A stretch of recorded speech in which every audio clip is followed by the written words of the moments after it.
I'm Jess Dakotas.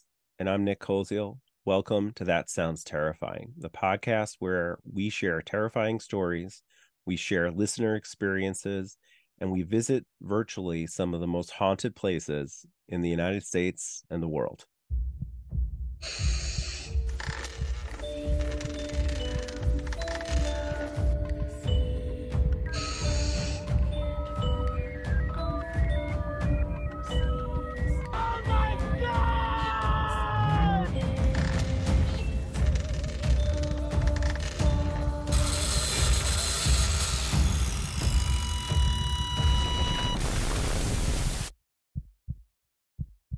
Hey, to our terrifying fans, Nick Koziel here. Just wanted to give you a heads up that when we sat down with Rob with the Monroe County Paranormal Investigators for episode 22, we knew that it was going to be a lot of content and we didn't want to leave anything out. So we decided to split into two episodes. So this one's going to be a little bit of a cliffhanger.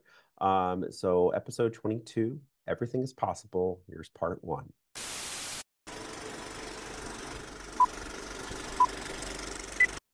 Welcome back, everybody. We are so excited to have a local guest today from Monroe County Paranormal Investigations. We have Rob Pistilli. Thank you for joining us, Rob. Thank you for allowing me to come on the show. Absolutely. We're just so excited to hear your stories today. And I have Nick here with me if you want to say hi, Nick. Hey, everybody. I'm here too, just in case you didn't think I was going to be here. Kind of like Bob and Doug McKenzie. Yeah. And Christmas show. If they're just listening, they can't see you there. We're just Yeah, talking. I know. I did wave too, just for those that are listening. But Rob, we're excited, like just like Jess said, because it goes all the way back to one of our earliest episodes in the Union Tavern. You were mentioned and what you do there. So we naturally had to have you come on. So Yes. like I said, anytime that I get an opportunity to talk about this stuff is awesome. I founded MCPI in 2002 after working with another group for 2 years. Those of you that keep track, Ghost Hunters did not air their first episode until 2004. And their first, real season of episodes was 2005. So I was kind of ahead of the curve on the TV thing. Yeah, Um, apparently. and we just consulted, or I have either directly been involved with or consulted directly. I just finished my 1072nd case. wow. Wow. So I've been consulted now or brought in as the investigator. And these are all people that have called and requested. These aren't like public places that you go. These are all people that have contacted us looking for help. Now, are these all local places? Some local. I've done video conference stuff. I've done audio stuff. I think the farthest one away is France. France is farther away than Spain, right? Yes. Yes. So France. Did one Very in France cool. and in Spain. So I guess my next question real quick though is for the local stuff, have you ever been called back to a place like with different owners? Like the first owners got out of Dodge and then the second owners are like, oh my God, we need We actually had, it's funny that you say that. We actually had one of our, like, this would have been in 2003, 2004. Young lady moved out of the house and left our business card on the refrigerator when she moved out. And these people moved in, and I guess the business card was still on the refrigerator, and they thought it was kind of a joke, and they just stuck it in the junk drawer. And then 3 months later, they dug out the business card and called us. So yes, I have had people call us back after moving into a new place. I always wonder that when I'm listening to different like ghost shows, because people will be like, and then we moved, and I'm like, but you left the problem, you left it Right. there. So like Right. then somebody else moves in unsuspecting, like you did, and then they go through it. And so I always wonder, like when I'm listening to these shows, of like, and then there was this lady, and then I'm like, wow, that sounds awfully familiar. Like the last time I heard this was maybe like 10 years ago, but it sounds awfully familiar, like somebody else was calling with the same kind of spirit or something. I don't know. But I always think it's kind of funny. I personally, like, we have houses that we watch that we know are like rentals and stuff like that. Hmm. And because they're on specific routes that we might drive, we'll call each other and say, "Hey, guess what's up for rent again?" You Yeah. know, Yeah.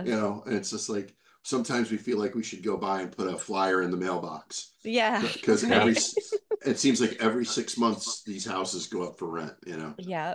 It's pretty Yeah. Well, funny. Jess is a realtor, and she does, you send out those things. Welcome to the neighborhood. Here's your new Right. neighbors, right? Yeah. Yeah, every time I sell a house, yeah, it's just like a I sold this house thing. But I mean, there are sign riders that say definitely not haunted on them.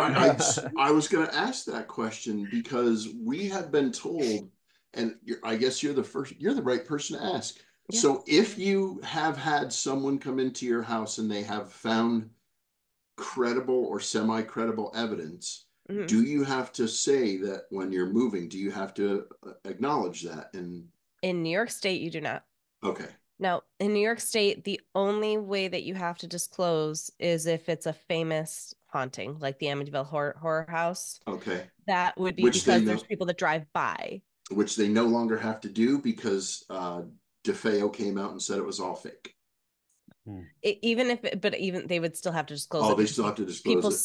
people still are Yeah. going to drive by it. People are still going to try and Ah, get into it. So they yeah. have to know what they're signing up for. So if you don't disclose a famous house, there's an issue. No matter what it's famous for, So even places like Bolt Castle and things like that in the Thousand Islands, then, huh?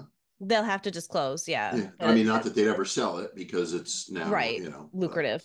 Hmm. But yeah, so like they would disclose it is considered quote unquote haunted, but not necessarily it is haunted, like there are ghosts. oh, okay, very cool. Thank you for clearing that up because we Yeah. never we have heard so many different people tell us so many different things, and it's never come to mind when I'm talking to someone that does this. So now that it's come, yes, I nailed that one. Yeah, in New York, that's yes, yeah. So for New York State only, I don't know about like some other ones. Like I think in California, you have to disclose a murder suicide or something like that. Don't quote me on Okay. it. I don't have a license in California, but No, that's okay.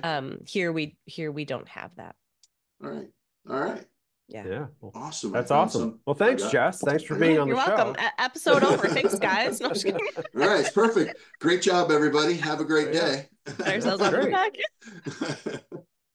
So, Haunting Rob, how selves. did you, Rob, how did you get, like, I know you said you started this, 2002, I think you said, or 2000. And like, how did you get interested where did that come from? Like, what So made you want to do this? I had a near death experience. I was incredibly sick. I went into the emergency room and they could not figure out what was wrong with me. A lot of stuff was going on, and it turned out that I've been walking around for 2 days with a ruptured appendix. Oh, Oh, wow. And when they proceeded to start doing the operation, apparently my heart stopped, and they were continuously trying to keep my heart going while they were trying to do the operation and get all the, because I guess when your appendix ruptures and it's still inside you, it's like full of really bad things that can kill you very quickly.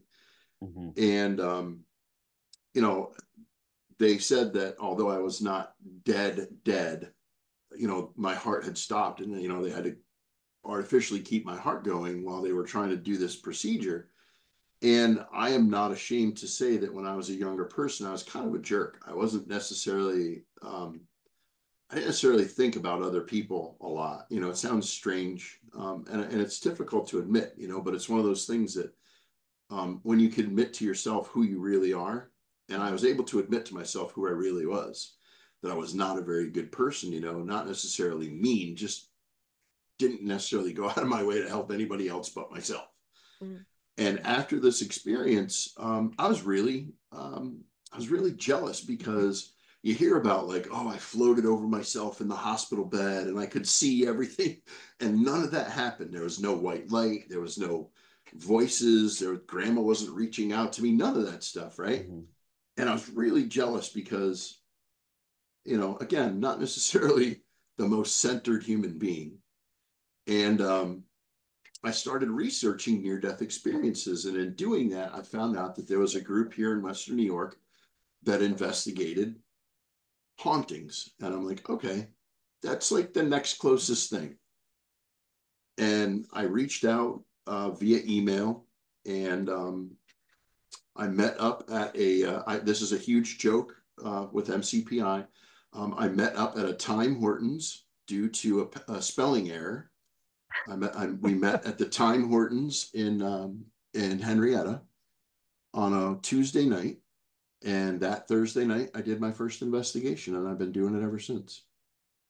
And it was all born out of my weird anger that I didn't get to experience a near-death experience. And now I, obviously, or not obviously, but if you know me, obviously I've matured way past where I was at that point in time. And my life is no longer that. Now my whole interest with MCPI is to be the person that someone can call when they're having trouble so that I can help them. So, that's an incredible story, and you must have been in incredible pain too, walking around with a ruptured appendix. You're lucky you didn't go septic, Apparently that's what it happened. That's the word I was looking for and Yeah. couldn't think of it. Yeah. Yeah. That could just kill you instantly.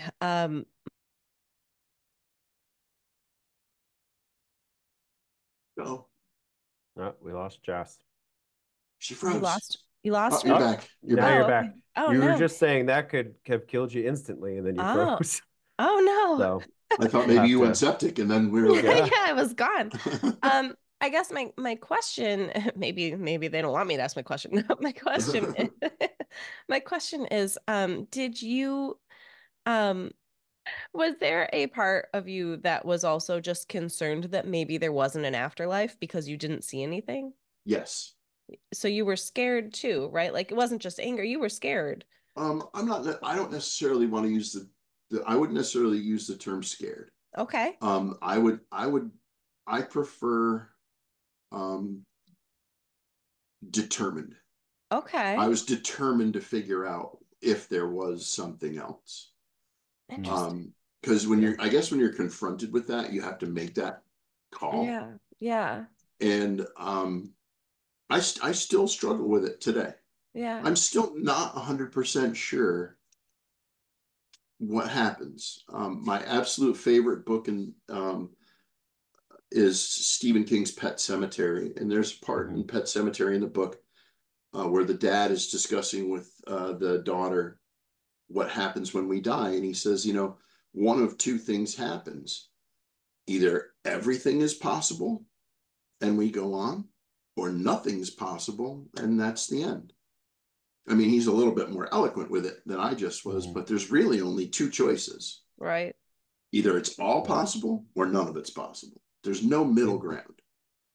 And so it's weird to kind of, I feel like sometimes when we get evidence, I feel like I'm reaching across to that other side a little bit. Yeah. If Well, that makes any sense. I was going to ask you because you have that picture behind you that with the pet cemetery, and it looks like it's signed. Oh, yep. Yeah. So That's Miko Hughes. He played Gage in Pet Cemetery. So And cool. I got to meet him at a Comic-Con. And I'm not afraid to tell you that when I met him, I had almost like an anxiety attack that I was like standing in front of him. And I was going, oh, I'm like going, like patting my chest, going, I'm sorry, I'm sorry. And he literally looked at me and he goes, can I come out and give you a hug? So Oh, Miko Hughes came out from behind the autograph table and gave me a hug. that's And sweet. it was like, I'm like, who would do that? This guy, Mm. Miko Hughes. If you ever get a chance to meet him, he was the nicest person. Absolutely, totally cool talking about anything that went on with his life and film, and just a great guy. That's But Wow. awesome. uh, so yeah, Miko Hughes, go Miko. Awesome. Um, yeah, I agree that whenever something happens that's unexplainable and like you just can't debunk it, it does feel like you are like you said, reaching across the veil, like there is something, Yeah. there's got to be something, right? Like it can't just be nothing, right? But even with all of the experiences that I've had and the conversations that I've had, I do the same thing where I'm like, I don't know. Like, I don't know. What if it's all, like just my brain? And I think that that's why people do get interested in it a lot of times is that bid for is there or isn't there? I think that so there's two types of people. And what I would say is that to the believer, no proof is needed. To the non-believer, no proof will be accepted. Mm-hmm. And that's the hardest part, is getting that non-believer to believe. Mm-hmm. And we had a very interesting event one time where one of the people that was involved was a very vocal non-believer. And then something happened. And for the rest of the night, he was no more than 6 inches away from me the entire rest of the night. And I always joke that that's what happens when a non-believer becomes a believer. Yeah. when it's right in front of them and they don't have any other choice but to believe. Right. And so I don't know. I don't have the answer. I would love to say that I do, but I don't. Right. So I just keep trying. I keep looking. Right. Well, none of us do, but that's why we're here, right? It's so interesting to talk about. I feel like if we all had the actual answers, it wouldn't be as fun to talk about. Yeah. Boring. Yeah. Like, meh. Well, the reason that happened, Jess, was clearly, Yeah. you know. Yeah, when you die, just so you know, when you die, there's a poker game every Friday night. It's a $5 ante, and There's no drinking in bingo heaven. for the older Sorry, deaths. they don't Bingo let for the you. older deaths. No right. smoking. You can't enjoy your afterlife. It's all Christmas carols and Yeah. That's funny. but yeah, so thank you for sharing your intro story. Appreciate it. So to continue, um, what in your opinion has been, like I'm sure you have like some top 10 cases. Do you want to share a few of those stories with us? Certainly. Okay. I have quite a few. I have a lot of fun ones. Fantastic. I have funny ones, and I have ones that are unnerving. We like to say, like, people ask us, we do public presentations of our evidence and things like that, and we are going to be doing those at Union Tavern very soon. So I hope to see both of you at one of those, Yes. where we will be presenting findings that we got at Union. Nice. But uh, we went to oh, come on, the concert venue in Rochester. Oh, what's it called? The Armory, Armory. the Main Street Armory. And we were at Main Street Armory, and this was a long time ago. This was, I think, with the old owner, not the owner that has it now. And they invited us in with another group to investigate the armory, because there was a lot of claims of things that went, going on at the armory. And the first time that we were there, there was a set of stairs that went down into the basement. And I don't know why. I can't tell you that I had something in my head. I don't know what happened, but I just did not want to go down in the basement. I don't know why. It wasn't fear. I don't know. I just didn't feel like going down in the basement. I felt like what was happening on the main floor was interesting enough that I did not need to go anyplace else. I was there with another group, and we were kind of co-working on this large place together. And they said, come on down. I said, no, I don't want to come down right now. I'm not going to come down right now. I'll come down later. And I kind of put it off. And then the night ended and we all went home. And they got back to me, and one of the EVPs they got in the basement, they said, can you tell me what you're doing here? And a voice very clearly said, we're waiting for Rob. Oh. And wow. at that moment, I said, I've got to go back there, and I have to go down into the basement now, because if they're waiting for me, I need to go. I need to show up. I need to figure out what's going on. So it was about 6 to 8 months later before we were able to get permission to go back in, and we went back in. And the first place I went was right down in the basement. And we were down in the basement, and I was down there for 2, 3 hours. And we had some things happen, but we got an EVP in the basement that was, to this day, we play it at a lot of our investigation reveals and stuff like that. We do presentations of our evidence. We play this one all the time. We were down in the basement, and if you've watched any of the shows, you know that they carry a recorder in their hand. And one of the investigators says, you know, there's a device in her hand. It's got a green light on it. If you talk into it, it's got a little green light. And there's a very clear child's voice that says, "Will it hurt us?" Ooh.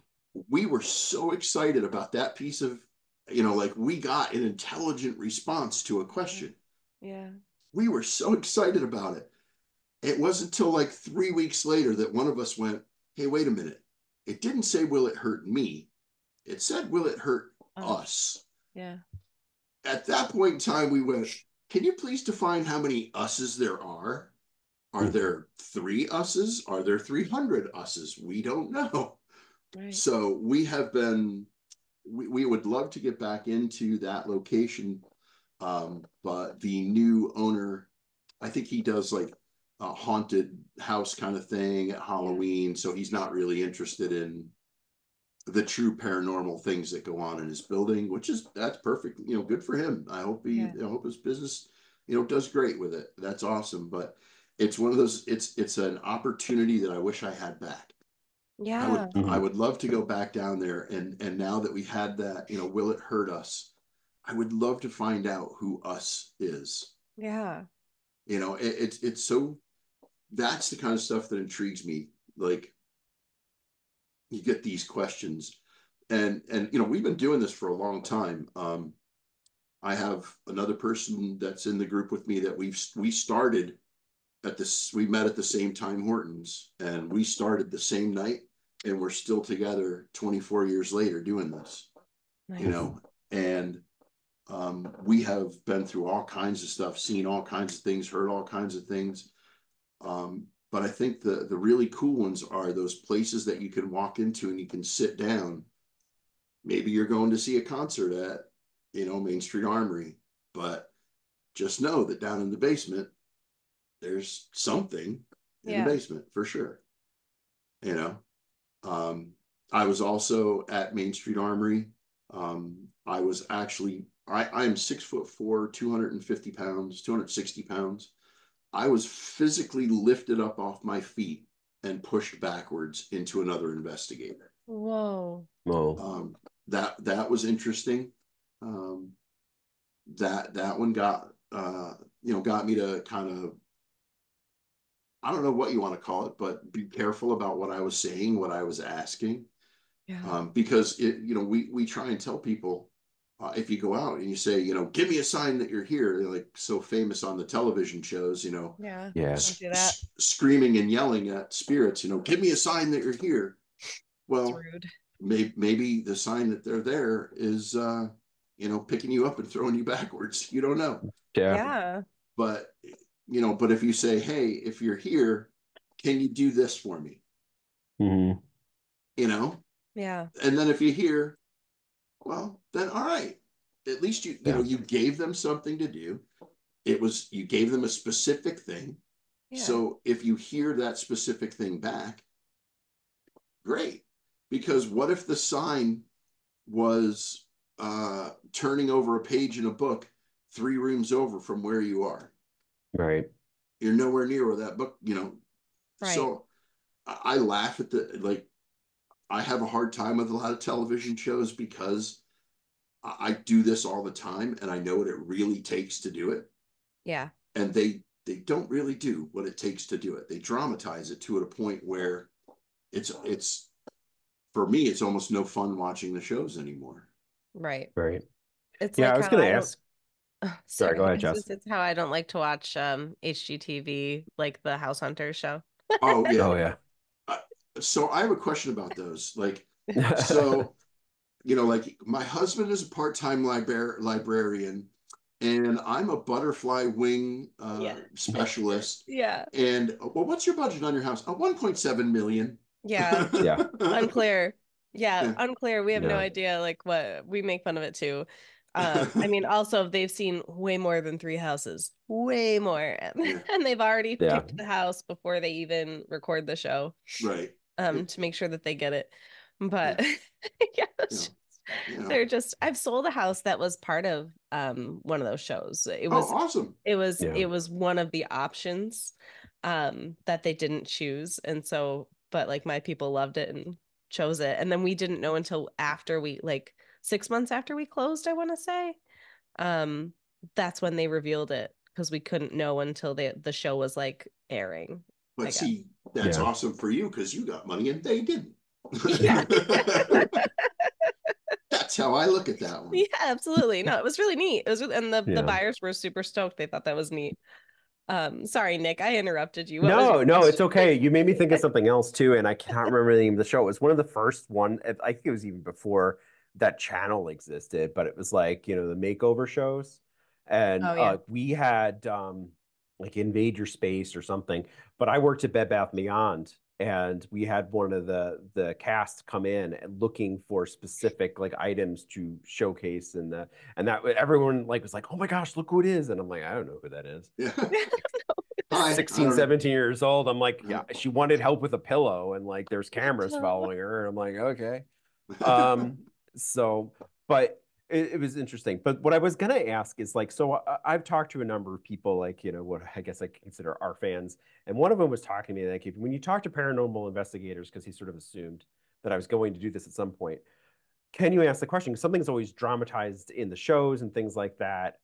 Is like what you're saying, like it's overly done. It's like you got EVPs and stuff. But does your work ever follow you home? Was one of the questions I got. Have you That was had one of an my experience? questions. Yeah, do you Yeah, ever get that any comes back. attachments? yes, Yeah. 100% yes. We had, so we actually now take precaution against it. Hmm. Um, because as you go forward in anything, if you're not learning from what you did, yesterday, then you're not really benefiting from any of it. But yes, we have had spirits follow us home.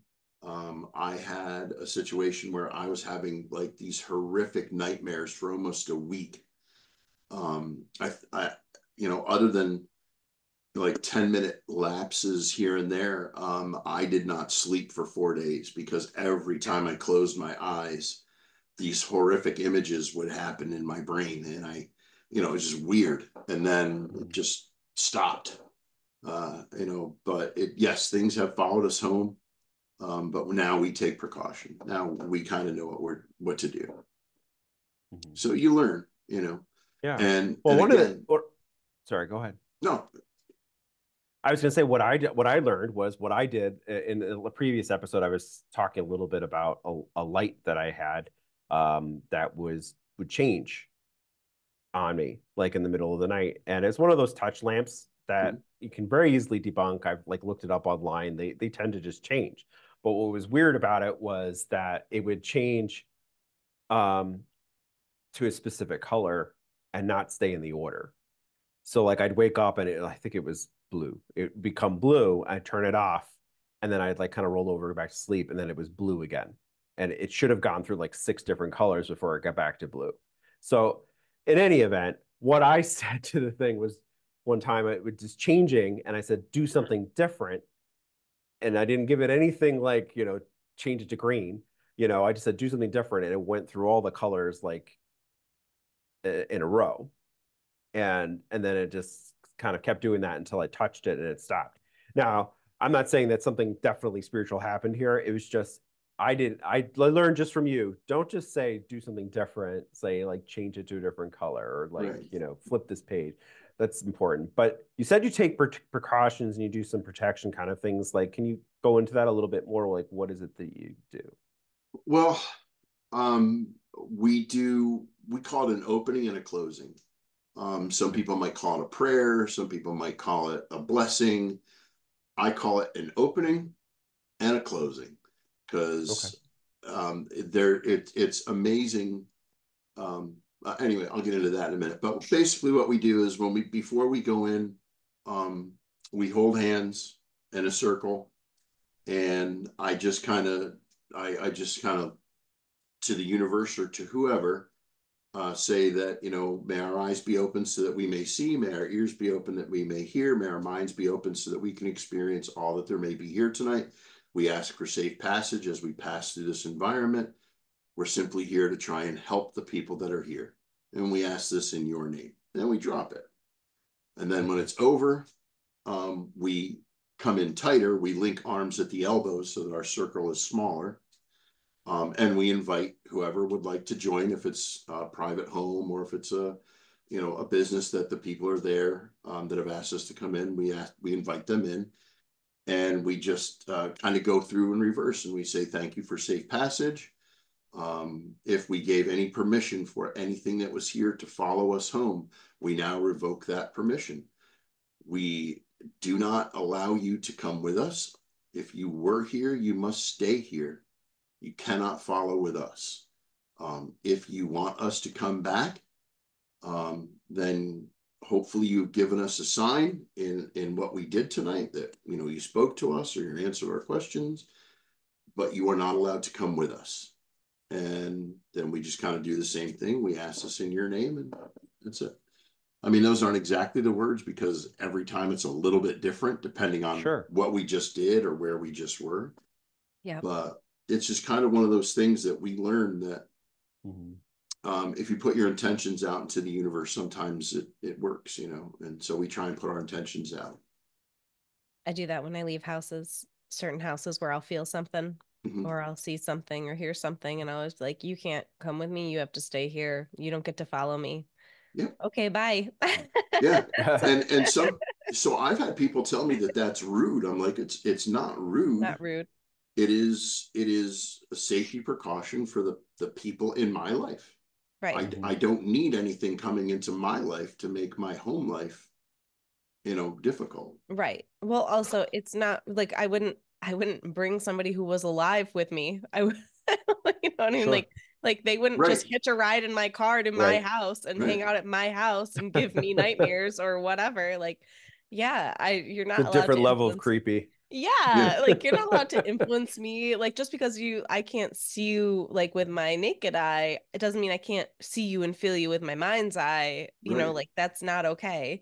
So yeah, I've done that before too. When I leave a home where I felt stuff or experienced stuff, I say the same thing. I'll be in my car and I'll be like, nope, you go back or you stay where you are. You're not allowed to follow me. And I have to be very blunt too and like cut it, like sometimes it depends on the spirit though.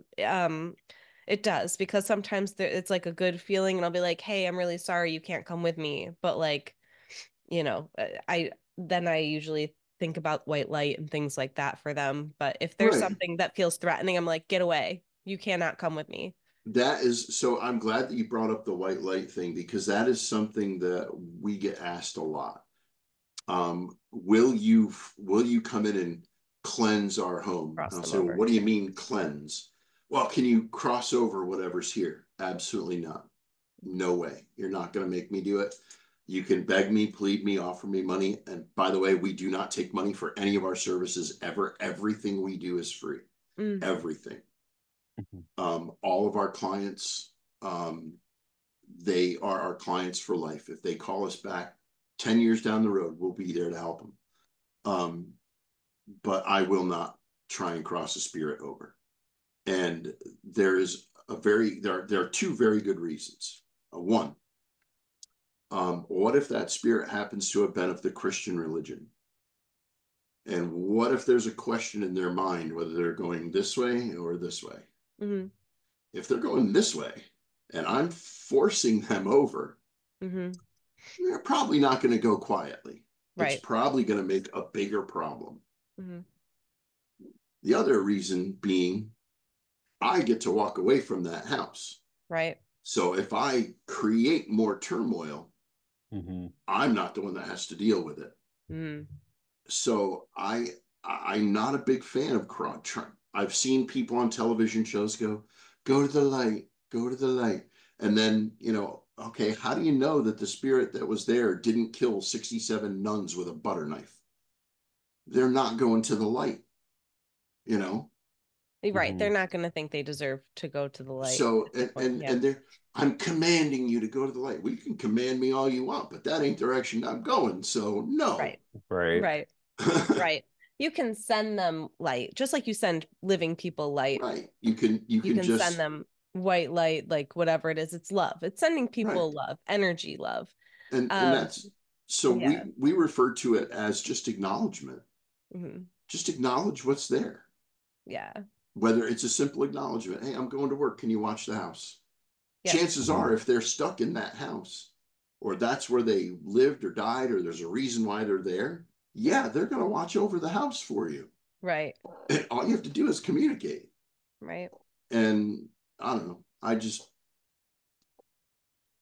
who's to say? So we were, I know you want more stories of haunted places. So Sure. Yeah. We love, we did Rundell Library, and we got some very interesting things at Rundell Library. We had, so with Rundell, we were asked, is there any way that we could investigate without being there? Because for someone to be at the library, they had to get paid. So we went in and set up equipment over the whole library. And when we left, they key coded, like they had to swipe a key card to lock the building. We came back the following morning at 7 a.m. and they key carded us in so we could go in and get all of our equipment. And we know that no one entered that building because they showed us the security thing that, you know, the lockup was at 6 p.m. and the entry the next morning was at 7 a.m. and there was no entry in between. So we know our equipment was alone in that building. We had elevators going up and down. We had footsteps going up and down stairwells.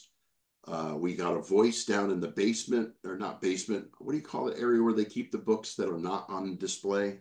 Stacks. Yeah, the stacks. Thank you. We got a voice down in the stacks that said, this goes here. Oh, that's neat.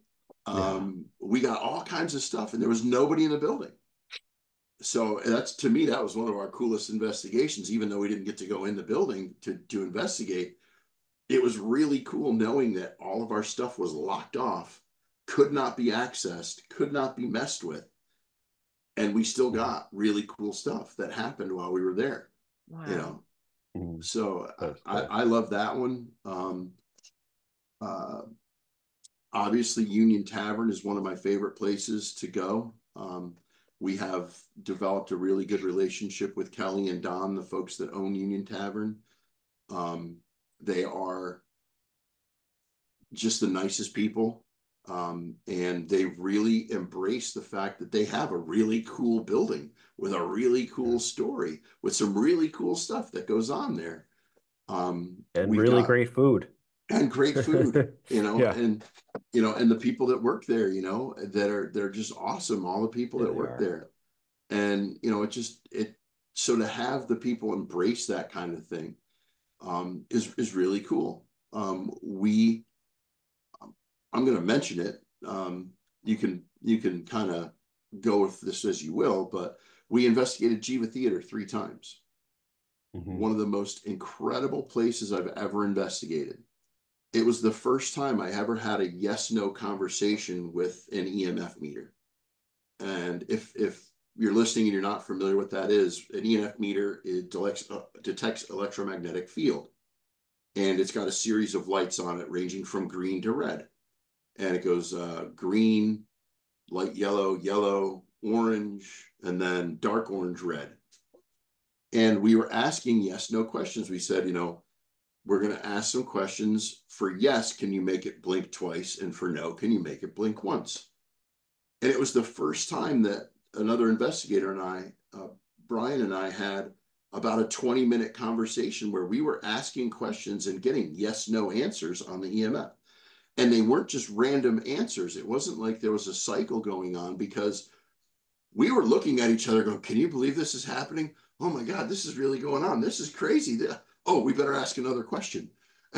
So there was no people have said, well, every 30 seconds it went like this, and then every 40 seconds it went like this. That's not what happened, because we were so caught up in it that we were stumbling over our words. We were asking questions and going, oh my God, that's not a yes, no question. I need to ask a yes, no question.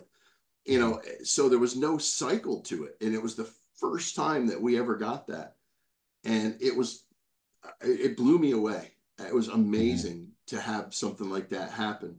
And since that time, we've had quite a few more of those yes, no conversations, a majority of them taking place at Union Tavern.